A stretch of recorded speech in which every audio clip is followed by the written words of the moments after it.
The record player makes a clicking sound as it spins a vinyl disc round and round. A monotone voice rumbles out over shimmering guitars and dirty rhythms. It's a voice much like his. He feels the silence when it sings. The sky's about to break. Seems like it's been building up to this point his whole life. Burning had brought him to his knees and watched as the violence consumed him. But now, as all hope seems lost, it breaks, just before he does. He stirs in sugar and carries a cup through to his room. Coffee, one of his only vices since his latest attempt to quit smoking. There's not much of anything these days. None of the sex, drugs and rock and roll that preceded this, the latest chapter in his life. It's not so much that he feels old, more that all that stuff seems so young. Much better coffee than whiskey, he says to no one in particular. The rain started to form tiny rivers in the window, falling in waves in the street outside. The coffee grows cold. The day wanders on.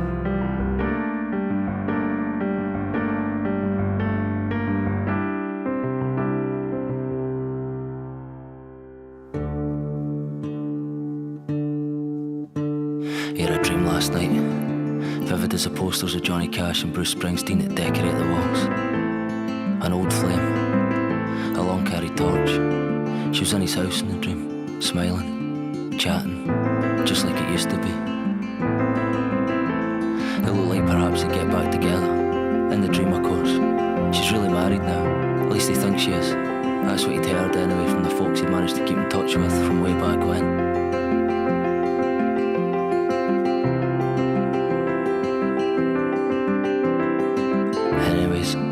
In this dream, just as he realised his good fortune, she vanished, right into thin air, right in front of him. He spent the rest of the dream running through the streets of his old town, calling out her name. But she was gone.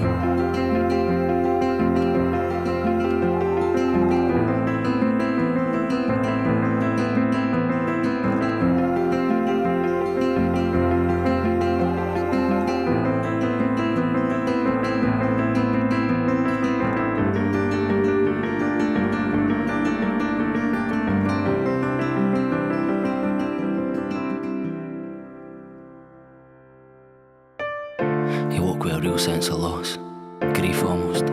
It's still with him, even now as the sun gives up in the world and sets off home, tired of going into violence and desperate acts.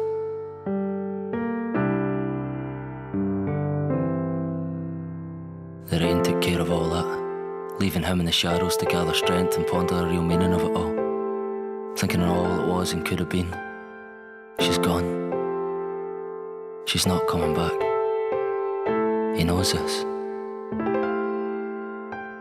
It's dark. The room looks strange and unfamiliar. Shadows do that. They take what you know and twist it out of shape. They make a grotesque mockery of all you surround yourself with to make it all seem better, as if everything's going to be alright. It's like my head, he thought. The shadows are always near, perverting thoughts and emotions in ways never before considered possible. She'd mentioned that once before, said it was all in his head, all those years ago. Still is. That was the beginning of the end. That's always how it falls apart. For some unfathomable reason he couldn't bridge a gap between what he saw and what his head said.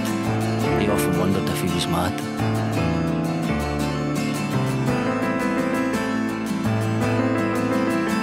The rain stopped. The night's running free and the moon singing to herself as always.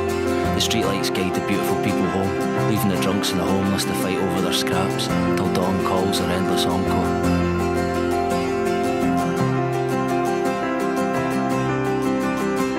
He stands up, dreams, these children of idle minds, begotten nothing but vain fantasy. How true. Perhaps the night Queen Mab will leave me be, he thought. The record player's still clicking in the corner, but nothing's playing. Just static.